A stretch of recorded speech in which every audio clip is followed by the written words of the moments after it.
الحمد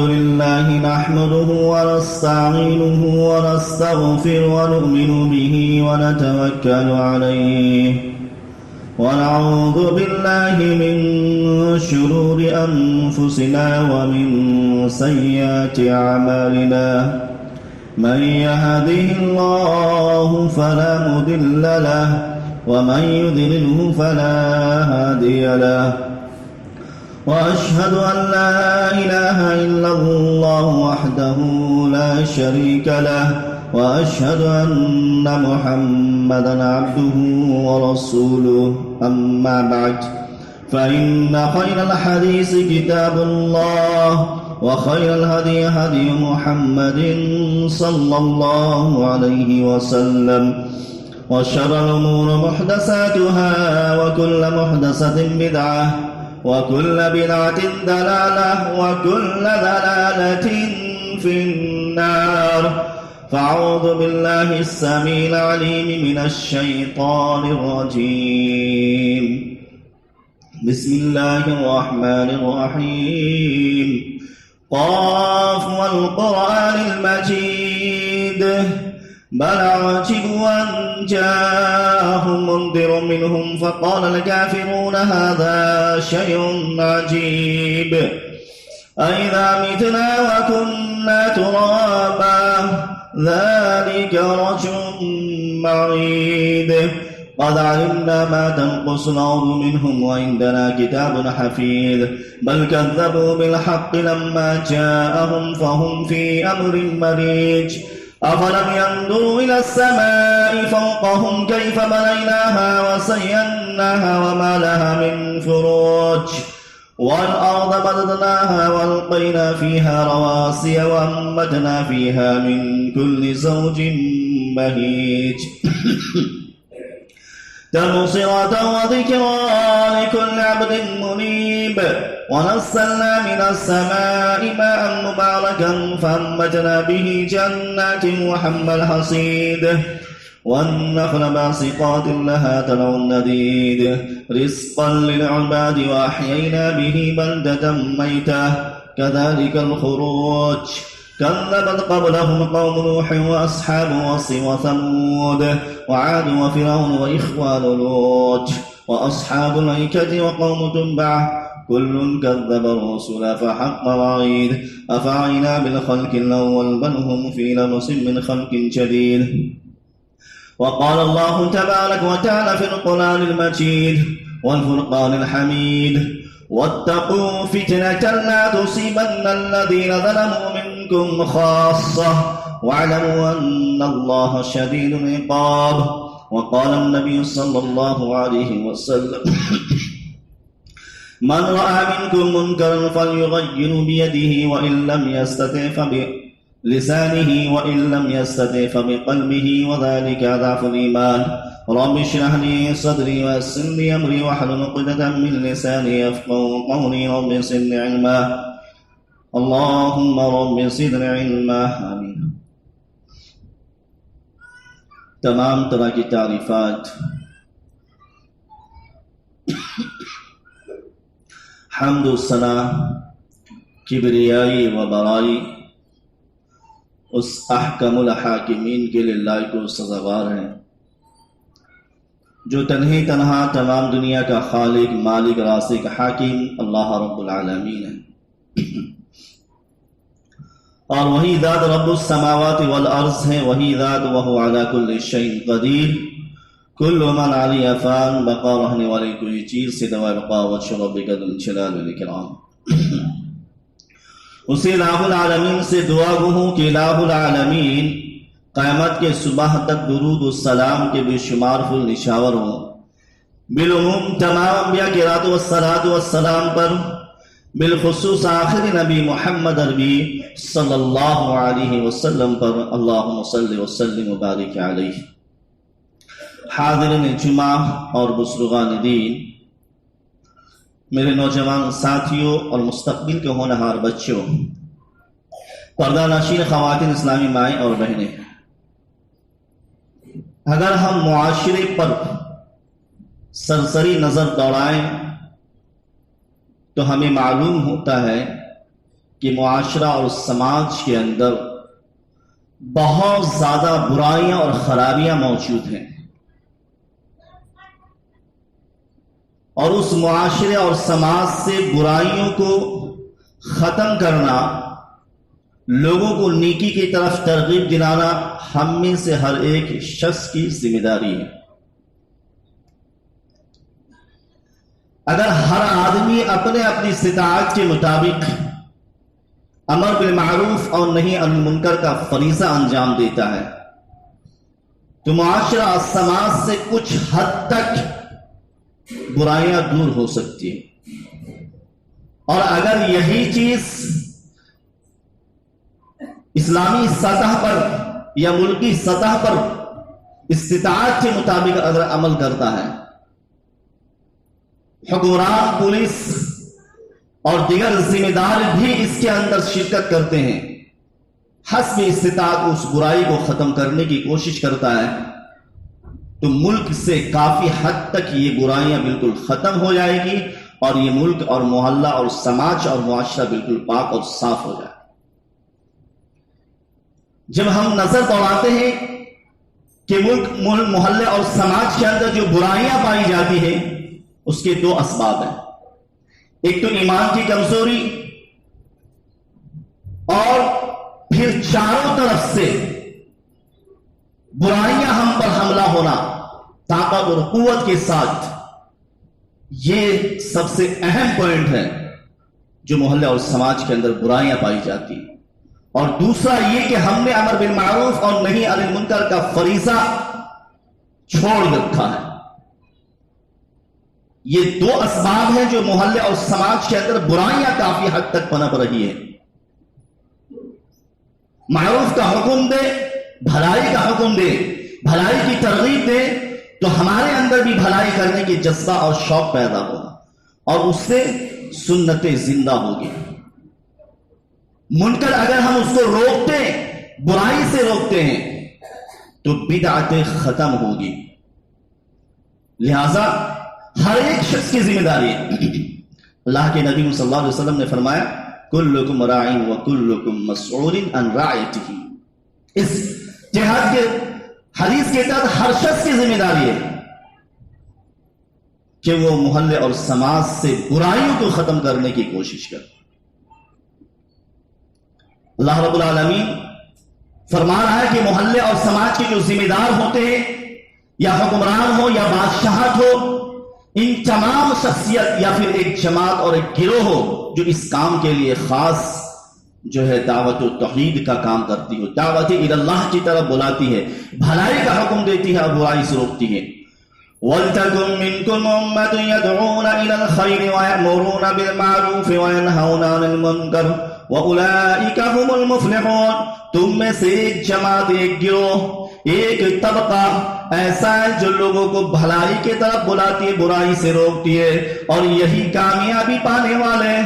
یعنی اس شخص کو دنیا کے اندر بھی کامیابی، آخرت کے اندر بھی کامیابی، جو ایک گروہ، ایک جماعت لوگوں کو بھلائی کی طرف بلاتی ہے، برائی سے روکتی ہے۔ اور یقیناً یہ ایسا عمل ہے کہ اللہ رب العالمین نے جو تمہیں فخر دیا ہے، خیر امت سے جو لقب سے نوازا ہے، خیر امت اخرجت للناس، جو تمہیں کہا گیا، اس کا مطلب یہ ہے کہ تم بھلائی کا حکم دیتے ہو، برائی سے روکتے ہو، اللہ پر اور قیامت کے دن پر ایمان رکھتے ہو۔ تو ان آیتوں کے اندر اللہ رب العالمین نے جو بہترین صفت، بہترین اور بہترین امت بتایا، وہ اس لیے بتایا کہ تم بھلائی کا حکم دیتے ہو۔ کہا کنتم خیر امت اخرجت للناس، تم بہترین امت ہو، اچھا اور افضل امت ہو، جو لوگوں کو بھلائی کی طرف بلاتے ہو اور برائی سے روکتے ہو۔ بلکہ اللہ رب العالمین نے اہل کتاب کی جو ایک صفت بیان کی ہے، من اہل الکتاب امت قائمۃ یتلون آیات اللہ آناء اللیل وهم یسجدون۔ تمہیں اہل کتاب، وہ بہترین اہل کتاب ہے جو اچھے ہیں، جو رات کی تاریکیوں میں اللہ رب العالمین کی آیتوں کی تلاوت کرتے ہیں، اللہ رب العالمین کی آیتوں کی تلاوت کرتے ہیں اور سجدہ ریز ہوتے ہیں اللہ رب العالمین کی بارگاہ میں۔ یؤمنون باللہ والیوم الآخر، اور اللہ پر اور آخرت کے دن پر ایمان رکھتے ہیں، یأمرون بالمعروف وینہون عن المنکر، بھلائی کا حکم دیتے ہیں، برائی سے روکتے ہیں، ویسارعون فی الخیرات، اور نیکی کے کاموں میں سبقت لے جاتے ہیں، بہت جلد بڑھ چڑھ کر کے نیکی کے کاموں میں حصہ لیتے ہیں، وَأُولَئِكَ مِنَ الصَّالِحِينَ، اور یہی نیک لوگ ہیں، صالحین لوگ ہیں۔ تو اللہ رب العالمین نے اہل کتاب کے گروہ کا بھی ذکر فرما دیا، اس کی جو صفت بیان کی وہ یہی ہے کہ رات کی تاریکیوں میں کتاب اللہ کی تلاوت کرتے ہیں، سجدہ ریز ہوتے ہیں، تہجد کی نماز کا اہتمام کرتے ہیں، اور بھلائی کا حکم دیتے ہیں، برائی سے روکتے ہیں۔ اور یہی نہیں بلکہ اللہ رب العالمین نے جو مومن مرد اور مومنہ عورتوں کی صفت کو ذکر کیا، والمؤمنون بعضهم اولیاء بعض یأمرون بالمعروف وینہون عن المنکر ویقیمون الصلاة ویؤتون الزکاة ویطیعون اللہ ورسولہ اولئک سیرحمهم اللہ ان اللہ عزیز حکیم۔ مومن مرد مومن عورتیں جو ایک دوسرے کے مددگار اور معاون، ایک دوست ہیں، جو بھلائی کا حکم دیتے ہیں، برائی سے روکتے ہیں، نماز قائم کرتے ہیں، زکوٰۃ دیتے ہیں، اللہ اس کے رسول کی اطاعت اور فرما برداری کرتے ہیں، اولئک سیرحمهم اللہ، تو اللہ رب العالمین ایسے لوگوں پر رحمت کرتا ہے، ایسے لوگوں پر رحم کرتا ہے اللہ رب العالمین۔ تو ان آیتوں کے اندر پتہ یہ چلا کہ جو بھلائی کا حکم دیتے ہیں، چاہے وہ مومن مرد ہو یا مومنہ عورتیں ہوں، وہ اللہ رب العالمین کی رحمت کے مستحق ہے۔ بلکہ اللہ رب العالمین نے جو مومن کی صفات بیان فرمائی اور کہا مومن کو خوشخبری سنا دیجئے، التائبون العابدون الحامدون السائحون الراکعون الساجدون الآمرون بالمعروف والناہون عن المنکر والحافظون لحدود اللہ وبشر۔ مومن توبہ کرنے والے، اللہ کی عبادت کرنے والے مومنین، اللہ رب العالمین کی حمد اور تعریف بیان کرنے والے مومنین، روزہ رکھنے والے مومنین، بھلائی کا حکم کرنے والے، برائی سے روکنے والے، اللہ رب العالمین کا جو حدود ہے اس حدود پر قائم رہنے والے مومنین، ان تمام مومنوں کو جنت کی بشارت سنا دیجیے۔ تو پتہ ہی چلا اس میں کہ وہ مومن کی جو صفت ہے وہ یہ ہے کہ بھلائی کا حکم دیتے ہیں اور برائی سے روکتے ہیں۔ خود اللہ رب العالمین نے آپ صلی اللہ علیہ وسلم کی تعلق سے فرمایا، خذ العفو وأمر بالعرف وأعرض عن الجاہلین، درگزر کیجئے اور درگزری کا معاملہ کیجئے، آپ جاہلوں کے ساتھ جو ہے الجھئے نہیں، جاہلوں سے بھی درگزر کا معاملہ کیجئے۔ اور یہاں پر اللہ رب العالمین نے آپ صلی اللہ علیہ وسلم کے ساتھ ساتھ امت محمدیہ کو بھی خطاب دیا کہ اگر تمہیں دعوت اللہ اور دعوت فریضہ کو انجام دینے میں اگر کوئی دقت اور دشواریاں ہوتی ہیں تو وہاں پر درگزر کا معاملہ کیجیے، عافیت کا معاملہ کیجیے۔ تو یہ ہماری ذمہ داری ہے۔ اللہ رب العالمین نے قرآن کریم کے اور بھی کئی مقامات پہ فرمایا ہے کہ نہیں عن المنکر، امر بالمعروف اور نہیں عن المنکر کا جو فریضہ ہے وہ ہم سب کے اوپر عائد ہوتی ہے، ہم سب کی ذمہ داری ہے۔ کسی ایک محلے کے ٹھیکیدار یا سماج یا پھر ایک عالم کی ذمہ داری نہیں ہے کہ وہ یہی ایک کام کرے باقی سب آرام سے سوئے رہے، بلکہ ہر ایک کی ذمہ داری ہے۔ اللہ کے نبی نے فرمایا کلکم راع وکلکم مسئول عن رعیتہ، ہر ایک شخص ذمہ دار ہے، حتیٰ کا شخص جو ہے جو ذمہ دار ہے مرد، اس کی بھی ذمہ داری کے بارے میں پوچھائے گا۔ گھر کے جو بچوں کی ذمہ داری اور شوہر کی ذمہ داری عورتوں کے اوپر اللہ نے عائد کر رکھی ہے، اللہ رب العالمین عورتوں سے بھی پوچھے گا، سوال کرے گا۔ یہ ہر ایک شخص کی ذمہ داری ہے کہ ہم امر بالمعروف اور نہی عن المنکر کا فریضہ انجام دیں۔ اللہ کے نبی صلی اللہ علیہ وسلم نے ارشاد فرمایا، حضرت ابو سعید خدری رضی اللہ عنہ کہتے ہیں کہ اللہ کے نبی نے فرمایا کہ تم ایک مجلس میں اس انداز سے مت بیٹھا کرو، کیونکہ جب تم مجلس میں بیٹھتے ہو تو ایک دوسرے کی برائی ہوتی ہے، ایک دوسرے کی غیبت کرتے ہو، اس سے بہتر یہ کہ ایک دوسرے کو بھلائی کا حکم دو، نیکی کی ترغیب دو اور برائی سے منع کرنے کی کوشش کرو۔ تو صحابہ نے کہا اللہ کے نبی ہم لوگ مجلس میں بیٹھتے ہیں، اس کے علاوہ کوئی چارہ کار نہیں ہے۔ تو آپ صلی اللہ علیہ وسلم نے فرمایا کہ پھر اس کا کفارہ ادا کیا کرو، اس کا اہتمام کیا کرو، اس کا بھرپور حق ادا کیا کرو۔ صحابہ نے کہا کہ اللہ کے نبی اس کا حق کیا، تو آپ نے فرمایا کہ اپنی نظریں جھکا کے رکھو، اپنی نگاہیں نیچی رکھو اور سلام کا جواب دو، لوگوں کے ساتھ حسن سلوک کا معاملہ کرو اور بھلائی کا حکم دو، برائی سے روکو۔ یہ تمہارے لیے بہترین ذریعہ ہے مجلس میں بیٹھنے کا۔ تو یہاں پر بھی اللہ کے نبی صلی اللہ علیہ وسلم نے یہی فرمایا کہ جب ہم کسی مجلس میں ہو، کسی محفل میں ہو، تو وہاں پر غیبت چغل خوری کی بجائے، ایک دوسرے پر لعن طعن کرنے کی بجائے، ایک دوسرے کی برائی کرنے کے بجائے ہم بھلائی کا حکم دیں، کتاب اللہ اور سنت رسول اللہ کی تعلیم دیں۔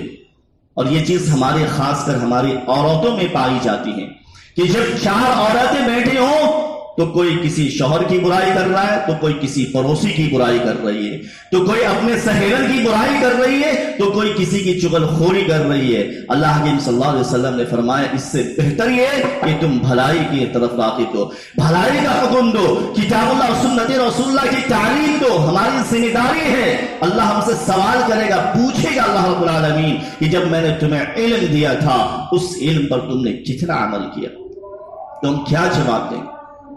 تو ہماری ذمہ داری ہے کہ جب ہم کسی محفل یا مجلس میں ہو تو ہمیں کتاب اللہ اور سنت رسول اللہ کی تعلیم دینی چاہیے، بھلائی کا حکم دیتے ہوئے برائی سے منع کرنے کی کوشش کرنی چاہیے، جتنی بھی استطاعت ہے اسے روکنے کی کوشش کریں۔ اللہ کے نبی صلی اللہ علیہ وسلم ابو امامہ رضی اللہ عنہ بیان کرتے ہیں کہ آپ کنکر مار رہے تھے خانہ کعبہ کا طواف کر کے، ایک شخص آپ کے پاس آیا اور اس نے کہا جہاں پر چھوٹے شیطان کہا جاتا ہے جمرہ اولا، اس جگہ پر آپ جو کھڑے تھے، تو وہ سائل نے آگے سوال کیا کہ اللہ کے نبی سب سے افضل جہاد کون سا ہے؟ تو آپ خاموش رہے حتیٰ کہ آپ دوسرے جمرہ اولا کے پاس آئے، دوسرے جمرہ کے پاس آئے جہاں لوگ درمیانی شیطان کہتے، وہاں آپ کنکری مارے، وہاں بھی اس نے سوال کیا کہ اللہ کے نبی سب سے افضل جہاد کون سا ہے؟ تو آپ خاموش رہے حتیٰ کہ تیسرے جمرہ پر پہنچے جہاں لوگ بڑا شیطان کہتے ہیں، وہاں پر آپ نے کنکری ماری۔ پھر اس نے سوال کیا کہ اللہ کے نبی بتائیے سب سے افضل جہاد کون سا ہے؟ آپ خاموش رہے اور تھوڑا آگے چل کر پوچھا یہ بتاؤ سائل کہاں ہے؟ جس نے سوال کیا وہ کہاں ہے؟ تو وہ سائل کہتا ہے اللہ کے نبی میں حاضر ہوں۔ تو آپ صلی اللہ علیہ وسلم نے فرمایا سب سے افضل جہاد یہ ہے کہ ظالم بادشاہ کے سامنے، ظالم حکمران کے سامنے حق بات کہہ دیا جائے اور حق بات اس کے سامنے واضح عدل انصاف کے ساتھ پیش کر دیا جائے، یہ سب سے افضل جہاد ہے۔ آج یہ قانون زناؤں کے اڈے کھولنے کی اجازت دے دیا ہے، یہ قانون آئی پی ایس کے تحت جو ایک کیس تھا اس کو ختم کر کے دے، زنا کو معاشرے کے اندر بالکل عام اور بالکل آسان کرنے کا ایک ذریعہ بنا دیا ہے اس قانون نے، اس حکمران نے۔ تو یہ ہماری ذمہ داری ہے کہ ہم اس قانون کے تحت اس کو جو زنا عام ہونے والے ہیں ان تمام برائیوں کو روکنے کی کوشش کریں، کیونکہ اگر ہم نہیں روکتے ہیں تو یقین جانیے کہ پھر اس گناہ کا جو عذاب اور اس کا جو بوان آئے گا وہ ہمارے اوپر بھی، آپ کے اوپر بھی، ہر ایک فرد کے اوپر آتا ہے۔ آج چاروں طرف سے فتنہ ہے، ایک سے ایک قانون نکال کر مسلمانوں کو گناہوں کے اندر ملوث کر رہا ہے، مسلمانوں کو ذلیل و خوار کرنے کی کوشش کی جا رہی ہے۔ لیکن یاد رکھو مسلمانوں، اگر ہم استقامت پہ فائز رہیں گے، اگر ہمارا ایمان مضبوط ہوگا، ہمارا عقیدہ مضبوط ہوگا، ہمارا عقیدہ پختگی پر ہوگا، پھر چاہے دنیا کتنا بھی برگلا لے، کتنا بھی لالچ دے لے، کتنا بھی گناہوں کے اڈے کھول لے، انشاءاللہ اگر مومن ہوگا تو پھر وہ برائیوں کی طرف نہیں جائے گا۔ اٹھائیے کتاب اللہ سنت رسول اللہ۔ خبیب کو سولی پر لٹکایا جا رہا ہے لیکن استقامت پر فائز ہونے کے بعد انہوں نے انکار کر دیا، اور سمیہ رضی اللہ عنہ کو جو اس قدر سے مارا گیا لیکن اس کے بعد بھی اپنی زبان سے کفریہ الفاظ نہیں نکالے، کیوں؟ اس کی وجہ کہ ایمان مضبوط تھا، عقیدہ توحید مضبوط تھا، ہماری طرح ایمان کمزور نہیں جو چند سکوں میں ہمارا ایمان پھسل جاتا ہے، چند سکوں کے کھوڑے میں اور ایک چائے کے ہوٹ میں ہمارا ضمیر مردہ ہو جاتا ہے، سچ کو جھوٹ اور جھوٹ کو سچ کرنے کے لیے ہم تیار ہو جاتے ہیں۔ اس طرح سے کتنی ساری برائیاں کو پنپ رہی ہے، ہر ایک شخص کی ذمہ داری حق بات کہہ دینا یہ سب سے افضل جہاد ہے، ظالم بادشاہ کے سامنے ہو اور ظالم حکمران ہی کیوں نہ ہو۔ یہاں تک کہ اللہ کے نبی کریم صلی اللہ علیہ وسلم نے ارشاد فرمایا کہ امر بالمعروف اور نہی عن المنکر جو فریضہ ہے اگر اس کو انجام دیا جائے تو 3 انداز سے، پہلے علم سیکھا جائے، قرآن و حدیث کا علم ہو، قرآن کے دائرے میں معروف اور قرآن کے دائرے میں منکر کا علم ہو، تب جا کر کے وہ صحیح معنی میں دعوت اللہ دینے کے قابل، تب جا کر کے وہ صحیح معنی میں اللہ رب العالمین کی دعوت۔ ہمارے نزدیک منکر اور معروف ہو وہ نہیں، بلکہ قرآن کے مطابق، سنت رسول اللہ کے مطابق، کتاب اللہ کے مطابق جو معروف اور منکر ہے اس کا علم بہت ضروری ہے۔ آج ہم علم سے کو سے دور جا چکے ہیں۔ شاید علم سیکھ لینے کے بعد ہم سمجھتے کہ ہم سے بڑا کوئی مفسر نہیں ہے، ہم سے بڑا قابل تعریف کوئی نہیں ہے۔ علم کی حقیقت تک، گہرائی کی طرف پہنچنا چاہیے۔ اس لیے علامہ اقبال نے کہا کہ علم کے دریا میں تیرنا مت سیکھو، علم کے دریا میں تیرنا مت سیکھو، اس میں ڈوب جانا ہی بہتر ہے۔ تو یہ علم سیکھنا ہمارے لیے بہت ضروری ہے، ہمارے بچوں کے لیے بھی اور ہمارے لیے بھی ضروری ہے کہ ہمیں علم حاصل کریں، تاکہ ہم لوگوں کو جب دعوت اللہ دے، لوگوں کو فریضہ انجام تک ہم بلائیں، اللہ رب العالمین کی وحدانیت کی طرف بلائیں تو کتاب اللہ اور سنت رسول اللہ کے مطابق۔ دوسرا یہ کہ نرم لہجہ اختیار کریں، نرم لہجہ اختیار کریں، نرم رویہ اختیار کریں۔ اللہ رب العالمین نے موسیٰ علیہ السلام اور ہارون علیہ السلام کو فرعون کے پاس بھیجا۔ اذهبا إلى فرعون إنه طغى فقولا له قولا لينا لعله يتذكر أو يخشى۔ اے موسیٰ علیہ السلام اور ہارون علیہ السلام دونوں جاؤ فرعون کے پاس، جس نے سرکشی اختیار کر رکھی ہے، جس نے بغاوت اختیار کر رکھا ہے، جس نے اپنے آپ کو اللہ رب العالمین کہہ رہا ہے، انا ربکم الاعلی کا دعویٰ کر رہا ہے۔ اے موسیٰ، اے ہارون، تم دونوں جاؤ، لیکن ان سے نرم رویہ اختیار کرنا، نرم لہجے میں بات کرنا، شاید کہ وہ ڈر جائے اور نصیحت اختیار کر لے۔ اس آیت میں اللہ رب العالمین نے نرم لہجہ اختیار کرنے کا حکم دیا۔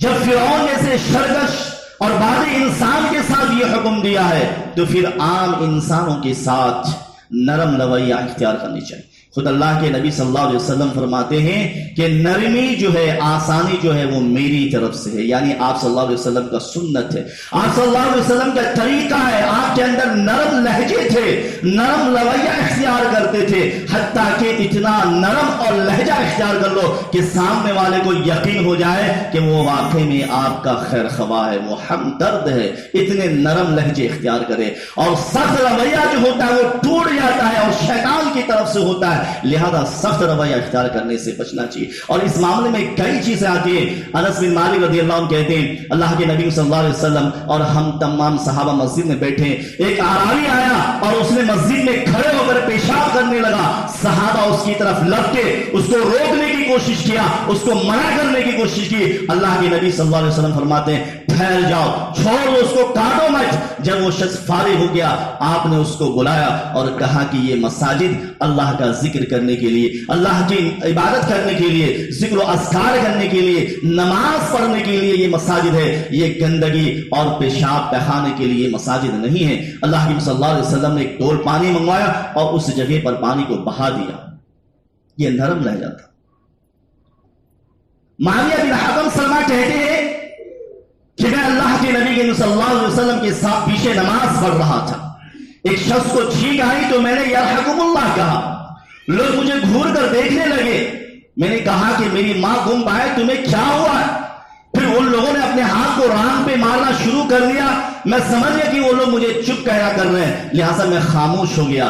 جب آپ صلی اللہ علیہ وسلم نے نماز پڑھائی، سلام پھیرا تو مجھے بلایا۔ اللہ کی قسم میرے ماں باپ اس کے اوپر قربان ہوں، انہوں نے نہ ڈانٹا، نہ مجھے مارا، نہ چلایا اور کچھ بھی نہیں کہا، بلکہ آپ صلی اللہ علیہ وسلم نے فرمایا کہ یہ نماز بات کرنے کے لیے نہیں ہے، یہ اللہ کی عبادت، ذکر و اذکار، تسبیح، تحلیل، قرآن کی تلاوت کرنے کے لیے نماز ہے۔ یہ آپ صلی اللہ علیہ وسلم کا رویہ تھا کہ جب دعوت اللہ دیتے تو بالکل نرم لہجے میں، ہماری طرح نہیں جو چیخ اور چلا کر لوگوں کو ڈانٹ ٹپٹ کر کے اس کو دعوت اللہ کی طرف بلاتے تھے، نہیں، بلکہ نرم لہجے میں۔ اللہ کے نبی صلی اللہ علیہ وسلم کی کئی احادیث اس کے مطابق ہمیں درس دیتی ہے کہ جب بھی دعوت اللہ دو تو نرم لہجے میں دو۔ تیسری چیز کہ دعوت اللہ کے جو فریضہ انجام دے رہے ہیں اس میں اگر کوئی مصیبت، کوئی پریشانی آئے تو صبر کرنا۔ سورہ عصر پوری کی پوری اس بات کی ہمیں تعلیم دیتا ہے۔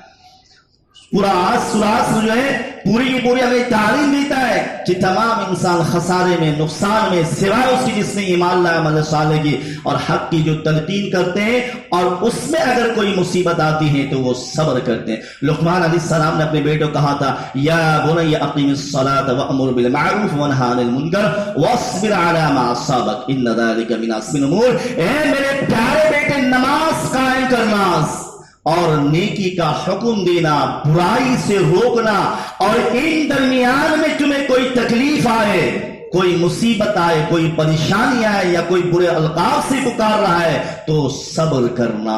یہ صبر کی صفت بہت ہی قوی ہے، یہ صبر بہت ضروری ہے۔ تو یہ تین اہم تھے جو اللہ کے نبی صلی اللہ علیہ وسلم نے فرمایا کہ دعوت اللہ، دعوت فریضہ کا انجام دینے کے لیے علم حاصل کرنا، نرم لہجہ اختیار کرنا، اور حق کے معاملات میں صبر کرنا۔ آئیے وہ حدیث دیکھتے ہیں، اللہ کے نبی صلی اللہ علیہ وسلم نے فرمایا من رأى منکم منکرا فلیغیر بیدہ، اگر تم میں استطاعت ہے، تم میں طاقت ہے، اور کسی برائی کو تم دیکھتے ہو تو تمہارے لیے ضروری ہے کہ اپنے طاقت کے بلبوتے اپنے ہاتھ سے روکو۔ یہ ہاتھ سے روکنے کی استطاعت ہے، طاقت قوت ہے تو اس برائی کو جو کر رہا ہے اسے ہاتھ سے روکا جائے۔ فَإِن لَمْ يَسْتَطِعْ فَبِلِسَانِهِ، اور اگر اس کی بھی طاقت نہیں کہ ہم ہاتھ سے روکے تو اپنی زبان سے روکنے کی کوشش کریں۔ فَإِن لَمْ يَسْتَطِعْ فَبِقَلْبِهِ، اور اگر زبان سے روکنے کی طاقت نہیں ہے تو دل میں برا جانے اس چیز کو اور برا سمجھے۔ اگر یہی نہیں ہے تو سب سے زیادہ اضعف الایمان، جو کمزور ترین حصہ ہے ایمان کا وہ یہی ہے کہ کم از کم دل میں برا جائے۔ ان احادیث میں اللہ کے نبی نے تین پہلو کا ذکر کیا، پہلے ہاتھ، پھر زبان، پھر طاقت۔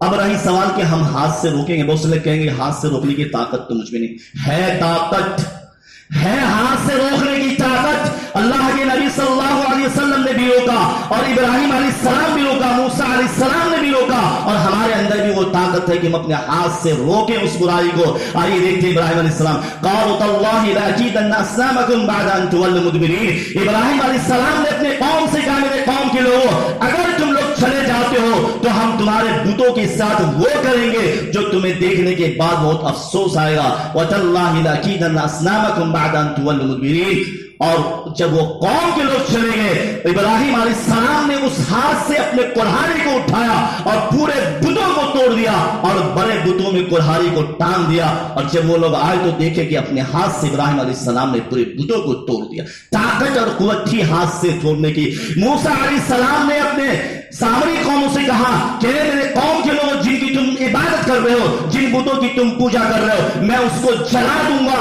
اور جلانے کے بعد اس کی راکھ کو سمندر میں پھینک دوں گا۔ موسیٰ علیہ السلام نے ویسا ہی کیا، سمندر پورے بتوں کو جلا کر اس کی راکھ کو سمندر میں پھینک دیا۔ مکہ فتح کے موقع پر خود اللہ کے نبی صلی اللہ علیہ وسلم جب مکہ میں داخل ہوتے ہیں، خانہ کعبہ کے اندر 360 بت گڑے ہوتے ہیں، آپ ایک چھڑی اٹھاتے ہیں اور اس کو توڑ رہے ہیں۔ قل جاء الحق وزهق الباطل ان الباطل كان زهوقا، حق آ گیا، باطل مٹ گیا، اور باطل کو مٹنا ہی تھا۔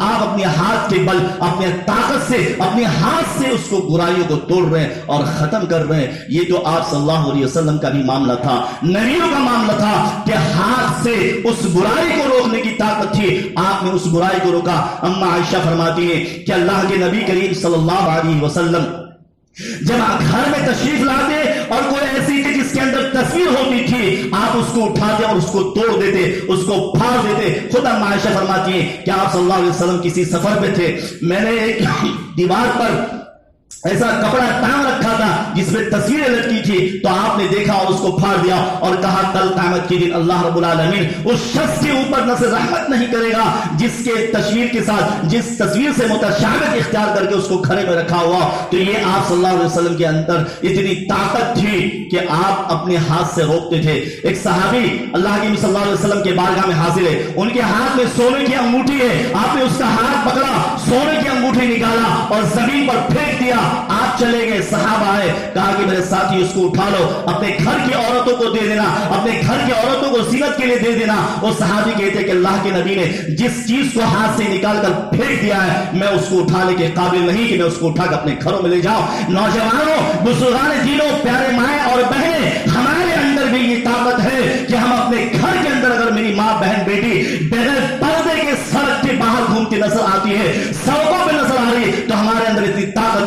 برقع پہنائے، اس کو چہرے کو ڈھانپ دے، اس کے چہرے کا جو ہے پردہ کرائیں، اس کے جسم کا پردہ کرائیں. ہمارے اندر اتنی طاقت ہے کہ گھر کے اندر کوئی ایسی تصویر والی چیز ہو تو ہم اس کو توڑ کر نکال دیں، اس کو پھاڑ دیں. لیکن ہماری غیرت تو ختم ہو چکی ہے، ہمارا ایمان کمزور ہو چکا ہے. ہمارے گھر کی عورتیں بغیر پردے کے مارکیٹنگ شاپنگ بازاروں میں نظر آتی ہے، لیکن ہمارے اندر اتنی طاقت نہیں کہ ہم اس کو روکیں، اس کو روکنے کی کوشش نہیں کی جا رہی ہے. خود تو ہم جب بچوں کے کپڑے خریدتے ہیں تو اس کپڑوں کے اندر بھی تصویر لگی ہوئی ہوتی ہے اور اس کپڑے کو ہم لے کر کے گھروں کے اندر چلے آتے ہیں. اللہ کے صلی اللہ علیہ وسلم کا معمول تھا کہ ایسی چیزوں کو توڑ کر نکال دیا کرو. تو یہ ہاتھ سے روکنے کے اندر طاقت ہے جو ہم برائی کو روکے. فَإِن لَمْ يَسْتَطِعْ فَبِلِسَانِهِ، اور اگر اس کی بھی طاقت نہیں تو اپنی زبان سے روکے. سلمہ بن اقوا کہتے ہیں کہ ایک شخص اللہ کے نبی کے پاس الٹے ہاتھ سے کھا رہا تھا تو آپ نے فرمایا کل بھی یمینک، سیدھے ہاتھ سے کھاؤ. اس نے کہا استطاعت، میں اس کی استطاعت نہیں رکھتا. تو اللہ کے نبی اللہ استطاعت، تم اس کی استطاعت کبھی رکھو ہی نہیں گے. سلمہ بن اقوا کہتے ہیں کہ زبان سے اللہ کے نبی نے روکنے کی کوشش کی. اگر چاہتے تو وہاں بھی روک سکتے تھے ہاتھ سے کہ چلو ہاتھ سے چھوڑو، یہ ہاتھ سے کھاؤ، لیکن اللہ کے نبی نے واضح کر دیا کہ جب طاقت ہاتھ سے نہیں ہے تو زبان سے بھی روکا جائے. آپ نے زبان سے روکنے کی کوشش کی اور آپ نے زبان سے روکا، لیکن اس نے گھمنڈ اور تکبر سے کہا کہ میں اس کی استطاعت نہیں رکھتا. لہٰذا اللہ صلی اللہ علیہ وسلم کہا کہ تم اس کی کبھی استطاعت نہیں رکھو گے. سلمہ بن اقوا کہتے ہیں کہ پھر وہ کبھی بھی سیدھے ہاتھ کو اپنے منہ کی طرف نہیں اٹھا پائے. سلمہ بن ابی کہتے ہیں کہ میں اللہ کے نبی صلی اللہ علیہ وسلم کے ساتھ پرورش میں تھا، میں کھانا بیچ سے کھا رہا تھا تو آپ نے فرمایا اے بیٹے بسم اللہ پڑھ، سامنے سے کھاؤ، بیچ سے مت کھاؤ. میں یہ نصیحت ہمیشہ اللہ کے صلی اللہ علیہ وسلم کی یاد رکھتا تھا. عبداللہ بن عمر کہتے ہیں کہ میں اللہ کے نبی کے پاس آیا تو میرے ٹخنے کے نیچے لباس تھے تو آپ نے فرمایا کہ لباس اوپر کر، میں نے اور اوپر کر لیا. پھر فرمایا اور اوپر کر، میں نے اور اوپر کر لیا. اس کے بعد صحابہ کہتے ہیں کہ میرے ساتھیوں کتنا اوپر گیا؟ تو آپ نے فرمایا عبداللہ بن عمر نے کہ ٹخنے سے اوپر. یہاں پر یہ ذات واضح ہوئی فَإِن لَمْ يَسْتَطِعْ فَبِلِسَانِهِ کہ اگر طاقت ہاتھ سے نہیں ہے تو زبان سے روکا جائے، زبان سے کہا جائے. آج لوگوں سے کہا جاتا مرد جو اتنے ہیں کہ کبھی گلے میں سونے کی چین تو کبھی چاندی کی چین، کبھی ہاتھ میں. ہمارے نوجوان طبقے ایسے ہیں جو بال اگر کٹاتے تو یہودی کی طرح، یہودی کی شاگرد کی طرح. آپ غور کریں کہ آج واٹس ایپ کے اوپر یہ چیزیں آتی ہیں جو اس طرح سے بال کاٹتا ہے، اس کا بھی گدھے کی شکل بنا ہوتی ہے تو کبھی خنزیر کی شکل بنی ہوتی ہے. اس طرح سے بنا کر لوگ پیش کرتے ہیں. ایسے بال کاٹنا ہمارے اندر طاقت ہے کہ ہم اپنے بچے کو روکیں. ہم تو خود اپنے بیٹے کو دکان میں لے جا کر کے کہتے کہ فلاں ڈیزائن بننا چاہیے، فلاں طریقے کا یہ بننا چاہیے، اور باقاعدہ اس میں نام بھی لکھا جاتا ہے. کہاں ہمارے گھر زبان سے بھی ہم برائی کو روکنے کے قابل نہیں رہے، اتنی بھی استطاعت نہیں رہی کہ ہم زبان سے اپنے برائی کو روکیں. بیٹا غلط کام کر رہا ہے اس کو روکے، بیٹا یہ غلط ہے. نہیں نہ بیٹا چلا جائے گا گھر سے تو کون کمانے کا ذریعہ بنے گا، کون کھلائے گا پلائے گا، بڑھاپے کا لاٹھی کون بنے گا. بیٹے کو سمجھائیں گے چلا جائے گا. جانے دو ایسے بیٹے کو. یعقوب علیہ السلام کی جب بیٹے یوسف علیہ السلام چلے گئے، گم ہو گئے، رو رہے ہیں، آنکھ سے آنسو آ رہا ہے. لوگوں نے کہا کہ رونے کی کیا ضرورت ہے؟ یوسف علیہ السلام بعد میں پوچھے گا ابا اتنا رونے کی ضرورت کیا تھی جو تمہارے آنکھوں کی بینائی چلے گی؟ کہا بیٹا میں اس لیے نہیں رو رہا تھا کہ میرا بیٹا گم چکا ہے، اس لیے رو رہا تھا کہ ایسا نہ ہو کہ بیٹا توحید کی دعوت کو چھوڑ کر گمراہی کی طرف چلے جائے، اس لیے رو رہا تھا. آج ہمارے سامنے ہمارا بیٹا توحید کو چھوڑ کر گمراہی کی طرف چلا جاتا ہے، گمراہی کے راستے کو اختیار کر رہا ہے، لیکن اتنی بھی طاقت نہیں کہ بیٹے کو روکے بیٹا یہ کام غلط ہے، یہ مت کر. اتنی بھی استطاعت نہیں ہے. تو کیا کہا فَبِقَلْبِهِ وَإِن لَمْ يَسْتَطِعْ فَبِقَلْبِهِ کہ دل کے اندر برائی جانو. آج ہمارے گھروں کے اندر کتنی برائیاں ہیں، کتنی بیماریاں پائی جاتی ہیں، کتنی خرابیاں پائی جاتی ہیں. یاد رکھو اگر اس برائیوں کو نہیں روکا، اس خرابی کو نہیں روکا تو اللہ نے فرمایا وَاتَّقُوا فِتْنَةً لَا تُصِيبَنَّ الَّذِينَ ظَلَمُوا مِنكُمْ خَاصَّةً وَاعْلَمُوا أَنَّ اللَّهَ شَدِيدُ الْعِقَابِ. اور اللہ رب العالمین کا جب عذاب آئے گا تو صرف ظالموں تک محدود نہیں رہے گا، بلکہ اس کے اندر اچھے برے تمام لوگوں کو اللہ رب العالمین پسے گا. اور یہ میں نہیں کہتا، اللہ خود کہتا فَلَمَّا نَسُوا مَا ذُكِّرُوا بِهِ أَنجَيْنَا الَّذِينَ يَنْهَوْنَ عَنِ السُّوءِ وَأَخَذْنَا الَّذِينَ ظَلَمُوا بِعَذَابٍ بَئِيسٍ مَا كَانُوا يَفْسُقُونَ. جب انہیں نصیحت کی جاتی ہے، انہیں قرآن حدیث کی تعلیم دی جاتی ہے، اس کو لوگ بھلا دیتے ہیں، اس پر عمل نہیں کرتے، اس کو بھول جاتے ہیں، تو اللہ رب العالمین کا جو عذاب آئے گا تو وہ عذاب صرف اسی کو بچائے گا جو نیکی کا حکم دیتے ہیں، برائی سے روکتے ہیں، اور ظالموں کے اوپر اللہ رب العالمین کا عذاب آئے گا اور اس کو ختم کر دے گا.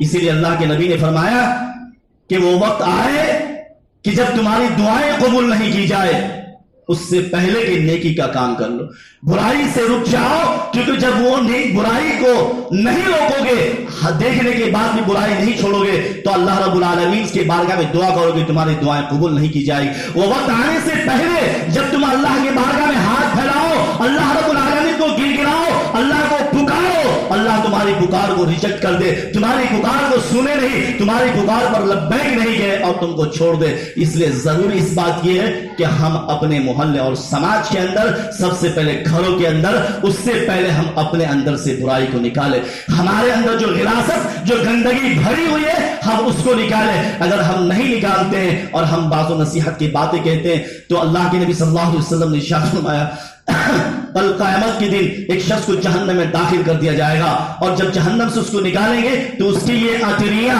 باہر ارد گرد گھوم رہی ہوگی، جیسے گدھے چکی کے ارد گرد گھومتے ہیں۔ جہنمی کہیں گے کیا ہوا، تم تو نیکی کا حکم دیتے تھے، برائی سے روکتے تھے۔ وہ کہے گا میں خود نیکی کا حکم دیتا تھا لیکن نیکی پر عمل نہیں کرتا تھا، برائی سے روکتا تھا لیکن میں خود برائی سے نہیں روکتا تھا۔ تو یہ عذاب اس کو کل قیامت کے دن بھی دیا جا رہا ہے۔ لہٰذا ضرورت اس بات کی ہے کہ اس حدیث کے تحت کیا ہم ہر شخص طاقت رکھتے ہیں اپنے گھر سے برائی کو مٹانے کی، ہر شخص یہ طاقت رکھتا ہے کہ اپنے گھر سے فتنے کو دور کرے، ورنہ وہ وقت دور نہیں ہے جو فتنہ سر عام چڑھ کر بول رہا ہے، وہ زنائیں بالکل عام ہو جائیں گی، پھر ہمارے اوپر اللہ رب العالمین کا عذاب نہیں تو اور کیا آئے گا۔ اللہ رب العالمین سے دعا کر دے کہ اللہ رب العالمین ہم سب کو نہیں المعروف اور نہیں المنکر کا